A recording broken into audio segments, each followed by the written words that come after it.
Good afternoon, I'm Dave Morris. Coming up in Friday's episode of The Play, we're going to take a look at how Oklahoma inmates are able to get on social media sites while still in prison.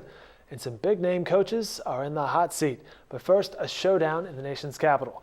The U.S. House of Representatives took the first step to blocking the health care law with a must-pass budget bill. Representative Tom Cole from Moore guided a resolution through the House setting parameters for a debate on a measure that would fund all government functions except the Affordable Care Act.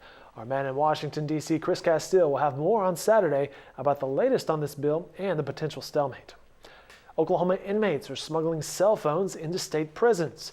During a months-long investigation, the Oklahoman has learned thousands of phones are making their way into prison cells. Inmates are then using the phones to get on Facebook to communicate with other prisoners as well as friends and family on the outside. Most of the time, prison guards don't catch the people on Facebook. We found most of our Facebook prisoners just searching on our own. Maybe 20 or 30 have been cited for being on Facebook, but as you go through these Facebook accounts, you can just keep going all day and you'll find more and more prisoners. There's an untold number of prisoners on Facebook. I mean, we were just finding pockets of them, people who were friends with one another. A lot of them are from the Oklahoma City area. You know, I'm sure if we spent months and months more, we'd be able to find, you know, all kinds of other groups that are friends with one another. But, you know, there's no telling how many of them are on Facebook. That's the Oklahoman's Andrew Niddle in our newsroom, and he had an example of one of the inmates' Facebook pages on the screen behind him. You can read more of Andrew Niddle's article, along with the Oklahoman's Nolan Clay, in Sunday's edition of the Oklahoman. Apple released the latest version of the iPhone this morning. I did not make it out to get one, but the iPhone 5S had customers waiting in long lines at local stores. Some fans waited outside retailers for 24 hours to get their hands on the new gadget. I got here at about 8 in the morning yesterday, 8 a.m., and hung out in the mall, walked around, did a few errands, a few shopping, and then some of my friends came up here, met me up here at about 5-ish.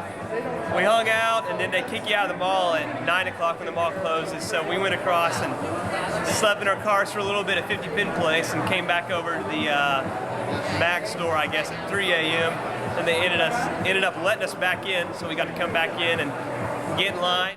It's like Black Friday there. Fans were excited not just about the latest edition of the smartphone, but some of the new models were gold. That's right, a gold iPhone is like Willy Wonka's chocolate bar. Apparently that color all sold out, at least for today. While OU and OSU may be off this weekend, Cowboy and Sooner fans will have plenty of college games to choose from. Some of the gridiron matchups include three coaches who are on the hot seat.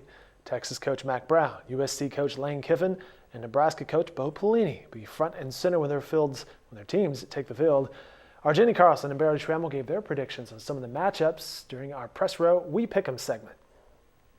K-State goes to Texas as Mack Brown sits on the hot seat. Who you got in this one? This game completely befuddles me. I have no idea what will happen. I think it could go four ways.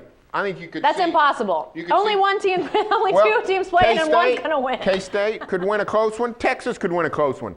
Texas could win a blowout. K-State could win a blowout. Nothing would surprise me in this game. Barry will not be surprised, is what he's telling us. All right, our sports experts will explore this topic even further in the weekend editions of the Oklahoman. So there you have it. Some college football to look forward to, plenty of interesting reading in the Oklahoman and online at newsok.com, and plenty of events going on around Oklahoma City as well. Have a safe weekend and have fun, everyone.